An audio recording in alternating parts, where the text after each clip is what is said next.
Tout a commencé par un silence. Non pas un silence ordinaire, de ceux que Buckingham Palace s'est imposé lorsqu'il veut étouffer une rumeur ou gagner du temps face à la presse. C'était un silence plus lourd, plus froid, presque institutionnel. Un silence qui, à lui seul, semblait annoncer que quelque chose d'important venait de se produire derrière les murs du palais. À l'extérieur, rien ne devait paraître anormal. Le calendrier royal continuait d'exister sur le papier. Les communiqués restaient sobres. Les formules étaient soigneusement choisies avec cette précision typiquement britannique qui permet de dire beaucoup sans jamais tout révéler. Pourtant, selon plusieurs éléments rapportés autour de la machine royale, les signes d'un changement profond se multipliaient. Réunions déplacées, audiences reportées, conseillers appelés en urgence, secrétaires privés convoqués loin des regards. Dans une monarchie où chaque geste est codifié, l'imprévu n'est jamais anodin. Lorsqu'un rendez-vous disparaît du calendrier, lorsqu'une réunion se tient sans apparaître dans l'agenda officiel, lorsqu'un silence remplace les habituelles phrases de contrôle, ce n'est pas seulement une question d'organisation.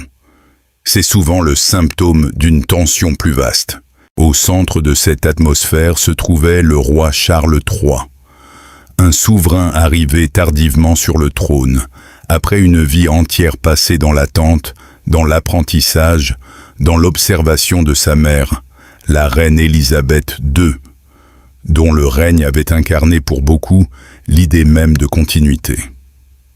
Charles n'a pas hérité seulement d'une couronne, il a hérité d'un poids historique, d'une comparaison permanente, d'une institution fragilisée par les fractures familiales, par l'évolution de la société britannique et par une opinion publique devenue beaucoup moins indulgente envers les symboles d'autorité. C'est précisément dans ce contexte que les interrogations autour de son avenir royal ont pris une dimension particulière. Il ne s'agissait plus seulement de savoir si le roi pouvait honorer tel engagement, apparaître à telle cérémonie ou reporter tel déplacement. La question devenait plus profonde, presque existentielle. Jusqu'où un monarque peut-il continuer lorsque la fonction exige une endurance que la réalité humaine vient limiter? La monarchie britannique repose sur une illusion essentielle, celle de la permanence.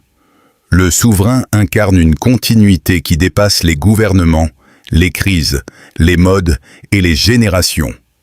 Mais cette continuité est portée par une personne réelle, avec son âge, ses fragilités, ses inquiétudes et ses limites. C'est là que se situe le cœur dramatique de cette période.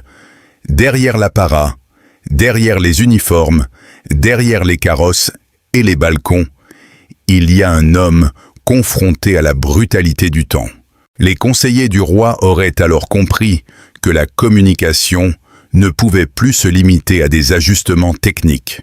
Il fallait préparer une parole plus large, une parole capable de rassurer sans mentir, de reconnaître une évolution sans provoquer la panique, de préserver la dignité du souverain tout en préparant l'opinion à un nouveau rythme royal. Cette nuance est capitale. Une monarchie ne peut pas donner l'impression de subir les événements. Elle doit toujours paraître les ordonner. Si Charles devait modifier sa manière d'exercer, réduire certaines activités ou laisser davantage de responsabilité à son héritier, cela ne pouvait pas être présenté comme un affaiblissement. Il fallait transformer la contrainte en stratégie, la prudence en sagesse, la nécessité en continuité. Dans cette mécanique, chaque mot comptait. Un mot trop direct aurait pu alimenter les spéculations sur une transition imminente. Un mot trop vague aurait donné l'impression que le palais cachait quelque chose. Un ton trop personnel aurait déplacé l'attention vers la compassion. Un ton trop institutionnel aurait semblé froid. La difficulté était donc immense. parler du futur sans ouvrir une crise du présent. C'est dans ce silence préparatoire que l'ombre du prince William a commencé à grandir. Non pas comme un rival, ni comme un homme impatient d'accéder à la couronne, mais comme l'élément naturel de stabilité vers lequel tous les regards se tournaient. Dans toute monarchie héréditaire, l'héritier est à la fois une promesse et une assurance. Il représente la suite. Il rappelle que l'institution ne dépend pas d'un seul corps, d'un seul visage, d'une seule génération. Mais lorsque le futur se rapproche trop vite, cette assurance devient aussi une pression. William n'était plus simplement l'homme qui deviendrait roi un jour. Il devenait progressivement celui dont la présence permettait déjà au palais d'envoyer un message. La continuité est prête, la relève existe, le système ne vacillera pas. Cette situation révèle l'une des grandes contradictions de la monarchie moderne. Le public exige de la transparence, mais l'institution survit en partie grâce au mystère. Le peuple veut être rassuré, mais il s'inquiète dès qu'on lui donne trop de détails. Le palais doit informer, mais sans exposer la fragilité du sommet. Dans ce jeu d'équilibre, Charles semblait devoir accomplir l'une des tâches les plus délicates de son règne. Préparer les esprits à un changement sans laisser croire à une rupture. À ce stade, l'annonce n'était pas encore un événement public. Elle était une architecture invisible, construite dans les couloirs, dans les notes confidentielles, dans les conversations entre secrétaires privés, conseillers et membres proches de la famille royale. Elle était le résultat de mois d'observation, de prudence et de calcul. Ce qui semblait surgir soudainement devant le pays était donc probablement le fruit d'un long processus. La monarchie, fidèle à ses réflexes anciens, avait d'abord absorbé le choc en silence. Puis, elle avait organisé sa réponse. Ce n'était pas la panique. C'était plus sérieux que cela. C'était la préparation. Et lorsque Buckingham Palace se prépare de cette manière, c'est souvent que l'histoire s'apprête à sortir de l'ombre. À mesure que les discussions autour de l'avenir du roi Charles prenaient de l'ampleur, une évidence s'imposait. Le véritable enjeu ne concernait pas seulement le souverain actuel, mais aussi l'homme appelé à lui succéder. Le prince William, longtemps présenté comme le futur de la monarchie, se retrouvait soudainement placé au cœur du présent. Pendant des années, William a vécu dans une position paradoxale. Il était central sans être souverain, attendu sans être appelé, observé sans disposer encore du pouvoir ultime. Son rôle consistait à incarner l'avenir tout en respectant l'autorité de son père. Il devait se préparer sans paraître pressé, se montrer solide sans donner l'impression d'occuper déjà la place du roi. Mais lorsque la santé, l'âge ou la charge royale imposent un changement de rythme au monarque, cette distance protectrice disparaît. L'héritier cesse d'être une figure de demain. Il devient une pièce active du mécanisme de survie institutionnelle. C'est ce glissement progressif qui semble avoir marqué cette période. Selon le récit rapporté, William aurait été associé à davantage de discussions, de responsabilités et de décisions. Rien de spectaculaire en apparence. Pas de déclarations tonitruantes. Pas de scènes dramatiques. Mais dans la monarchie britannique, les vraies transitions commencent rarement par un coup d'éclat. Elles avancent par gestes discrets, par dossiers transmis, par présence plus fréquente, par responsabilités qui s'accumulent jusqu'à former une nouvelle réalité. L'image de William devenait alors déterminante. Le palais avait besoin d'un visage capable d'incarner la stabilité. Or, William possède un avantage stratégique évident. Il représente à la fois la continuité dynastique et une forme de modernité contrôlée. Il n'est pas un révolutionnaire. Il ne cherche pas à rompre avec l'héritage de la couronne. Mais il appartient à une génération qui comprend mieux les attentes contemporaines, la pression médiatique permanente, l'importance de l'image familiale et la nécessité d'une monarchie plus resserrée. Dans cette perspective, la princesse Catherine joue un rôle essentiel. Son influence, souvent décrite comme calme et structurante, dépasse largement la simple présence protocolaire. Elle apporte à William un équilibre public. Elle incarne une forme de stabilité émotionnelle, une image de famille, de retenue et de continuité qui rassure une partie importante de l'opinion. Dans une période d'incertitude, Catherine devient plus qu'une épouse d'héritier. Elle devient un symbole de transition maîtrisée. Son rôle n'est pas de produire de grands discours politiques, mais d'installer une atmosphère de confiance. Dans une monarchie, cette atmosphère compte autant que les décisions officielles, car le pouvoir royal, aujourd'hui, repose moins sur l'autorité directe que sur la perception. Perception d'unité, perception de dignité, perception de sérieux. William et Catherine forment donc, dans ce récit, le couple autour duquel le palais peut organiser son message d'avenir. Ils ne sont pas encore au sommet, mais ils se rapprochent du centre. Ils ne règnent pas, mais leur rôle devient plus lourd. Ils ne remplacent Matakim pas Charles, mais ils permettent à l'institution d'imaginer la suite sans effondrement symbolique. Cette dynamique pose une question fondamentale. La monarchie britannique est-elle déjà entrée dans une transition silencieuse? Officiellement, une monarchie ne reconnaît jamais facilement ce type de mouvement. Elle préfère parler de continuité, d'ajustement, de répartition des tâches, de devoirs partagés. Le vocabulaire est volontairement prudent, mais l'analyse politique et médiatique observe autre chose. Lorsque l'héritier devient plus visible, lorsque ses responsabilités s'élargissent, lorsque les conseillers commencent à réfléchir à la génération suivante, alors la transition est déjà en cours, même si elle ne porte pas encore ce nom. Le défi pour William est immense. Il ne s'agit pas seulement d'être populaire. La popularité est utile, mais elle ne suffit pas à gouverner une institution aussi ancienne que la monarchie britannique.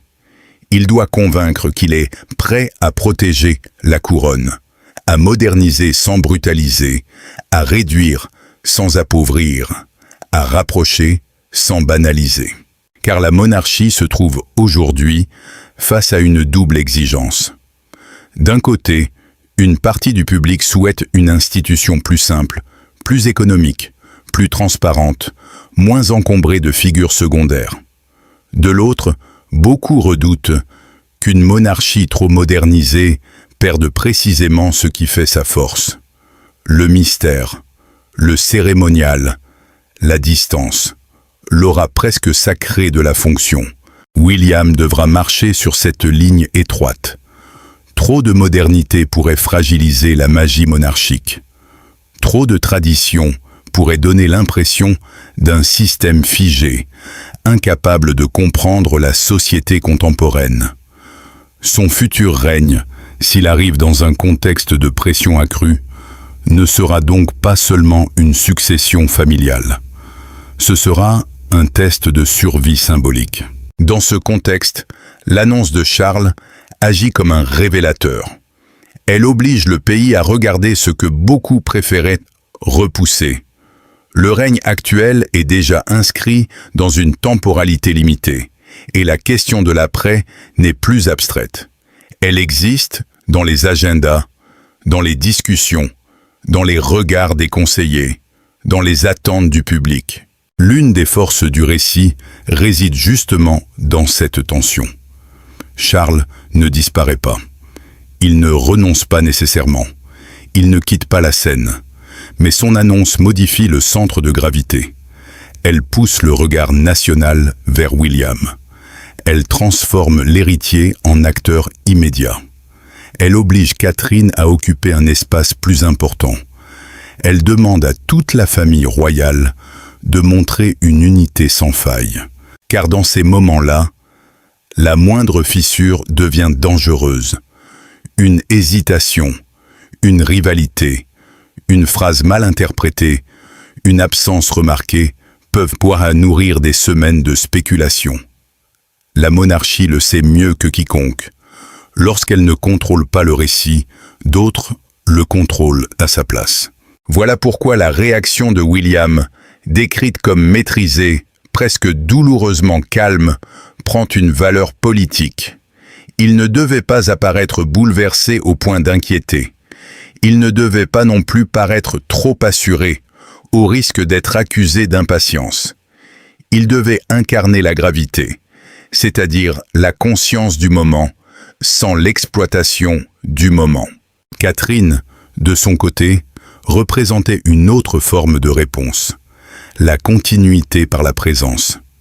Dans une institution où le non-dit est souvent plus puissant que le discours, son calme pouvait devenir un message en soi. La couronne ne tremble pas. La famille reste unie. L'avenir n'est pas improvisé. Ainsi, derrière l'annonce du roi, se dessinait une autre histoire. Celle d'une succession qui ne disait pas encore son nom, mais dont les contours devenaient de plus en plus visibles. Lorsque l'annonce de Charles a finalement été rendue publique, elle a produit un effet qui dépassait largement la simple actualité royale. Elle n'était pas seulement un communiqué de palais, elle était une scène historique, un moment où le pays était contraint de regarder la monarchie non plus comme un décor immuable, mais comme une institution traversée par la fatigue, la peur, le devoir et le passage du temps. La force de cette annonce tenait autant à ce qui était dit qu'à ce qui restait implicite. Dans le langage royal, les silences comptent.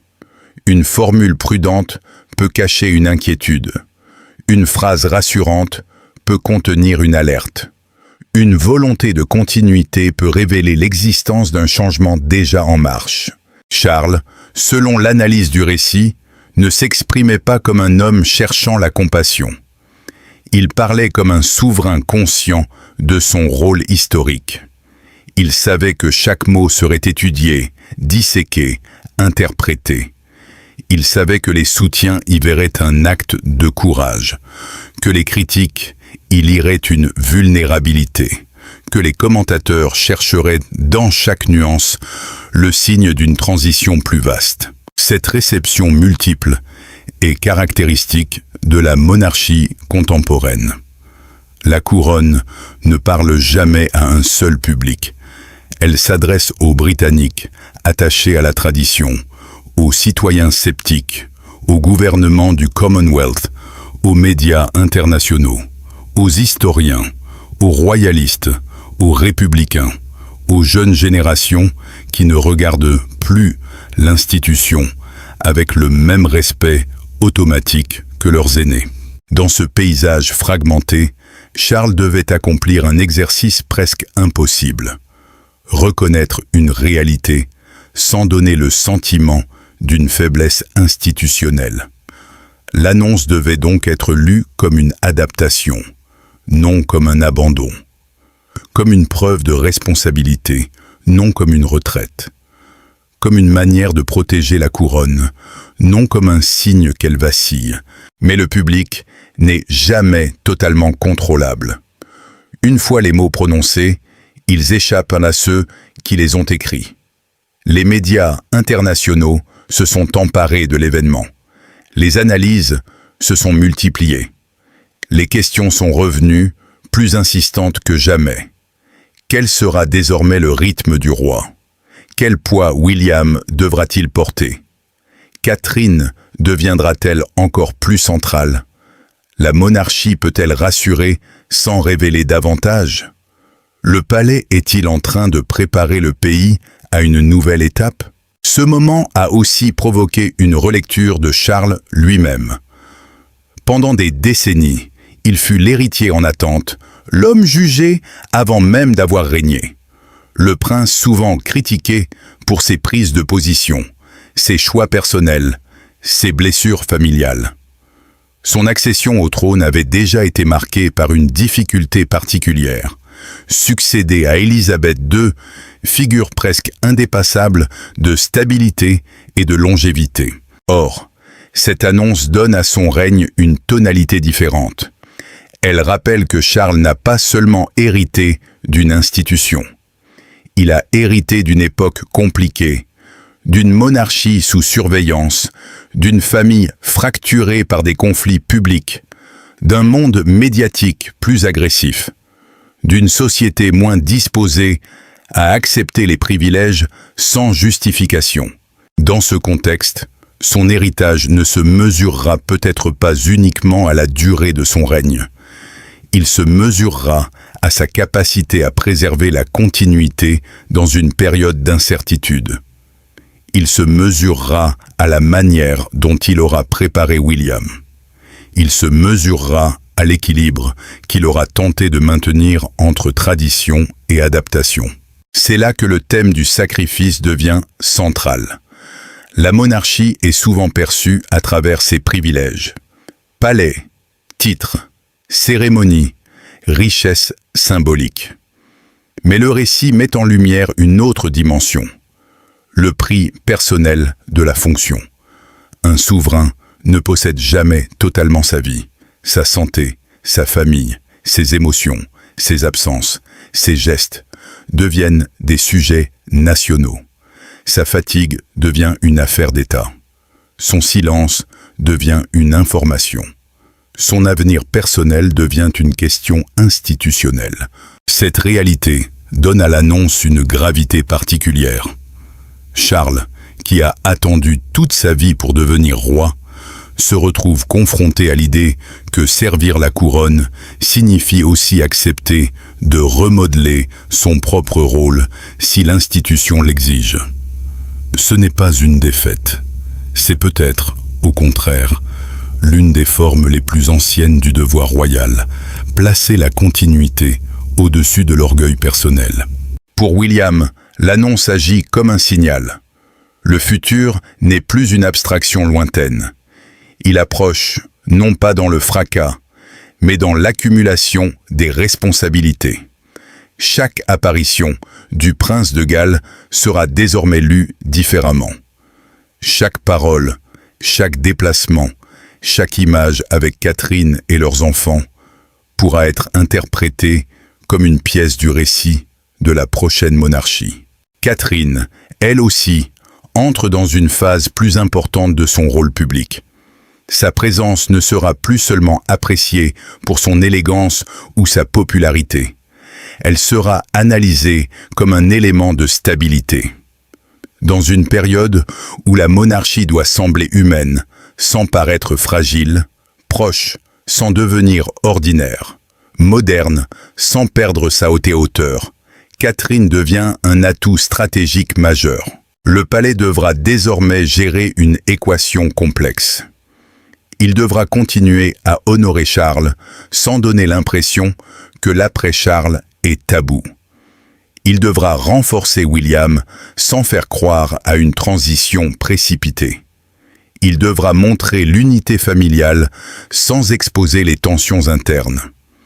Il devra parler assez pour rassurer, mais pas trop pour ne pas nourrir la spéculation. Cette annonce marque donc moins une fin qu'un basculement. La monarchie ne s'effondre pas, elle ne disparaît pas, elle se reconfigure, elle ajuste son rythme, elle prépare son langage, elle avance vers une nouvelle phase où la figure du roi, celle de l'héritier et celle de la future reine consort devront coexister dans un équilibre extrêmement délicat. Au fond, l'événement révèle une vérité ancienne, mais souvent oubliée. La couronne n'appartient jamais vraiment à celui qui la porte. Elle le dépasse. Elle l'utilise comme un maillon dans une chaîne plus longue que lui. Elle passe de main en main, de génération en génération, à travers les triomphes, les deuils, les scandales, les silences et les sacrifices. Charles, par cette annonce, aurait donc changé le récit royal. Il aurait forcé le pays à comprendre que la stabilité ne consiste pas à nier le changement, mais à le guider. Que la force d'une monarchie ne réside pas dans l'illusion d'une invulnérabilité parfaite, mais dans sa capacité à survivre aux fragilités humaines qui la traversent. Et c'est peut-être là que se situe la véritable portée historique du moment. Non dans le choc immédiat des titres de presse, ni dans l'agitation des commentaires, mais dans ce déplacement plus profond. L'avenir de la monarchie britannique n'est plus seulement une question de succession. Il est devenu une question de confiance. Confiance dans Charles pour conduire cette étape avec dignité. Confiance dans William pour assumer le poids qui s'approche. Confiance dans Catherine pour incarner une continuité chaleureuse et maîtrisée. Confiance, enfin, dans une institution qui sait que son pouvoir ne vient plus seulement du passé, mais de sa capacité à convaincre le présent qu'elle a encore un avenir. Ainsi, lorsque les grilles du palais se referment et que les gros titres continuent de circuler dans le monde entier, l'annonce de Charles cesse d'être une simple nouvelle royale. Elle devient un moment de définition, un instant où le roi, l'héritier, la famille et la nation se retrouvent face à une même évidence. La couronne continue, mais elle ne continuera plus exactement comme avant. Et c'est précisément pour cette raison que cette histoire ne doit pas être regardée comme une simple page d'actualité royale, mais comme le début d'un nouveau chapitre que nous continuerons à suivre de très près. Car derrière chaque annonce officielle, derrière chaque silence du palais, derrière chaque apparition de Charles, de William ou de Catherine, se cache souvent une lecture plus profonde du pouvoir, du devoir et de l'avenir de la monarchie britannique. Rien n'est jamais totalement innocent dans l'univers royal. Un geste, une absence, une phrase soigneusement formulée peuvent parfois révéler davantage qu'un long discours. Alors, si vous voulez continuer à comprendre ce qui se joue réellement derrière les portes closes de Buckingham Palace, si vous souhaitez suivre les prochaines décisions du roi Charles, l'évolution du rôle du prince William, l'influence grandissante de Catherine et les tensions discrètes qui peuvent redessiner l'avenir de la couronne, n'oubliez pas de vous abonner à la chaîne. Activez également la cloche de notification afin de ne manquer aucune de nos prochaines analyses. Ici, nous ne nous contentons pas de raconter les nouvelles. Nous les décryptons, nous les replaçons dans leur contexte et nous cherchons à comprendre ce qu'elles annoncent pour demain. Merci d'avoir suivi cette analyse jusqu'au bout. Votre présence, vos commentaires et votre soutien permettent à cette chaîne de continuer à explorer les grandes histoires royales avec sérieux, profondeur et passion.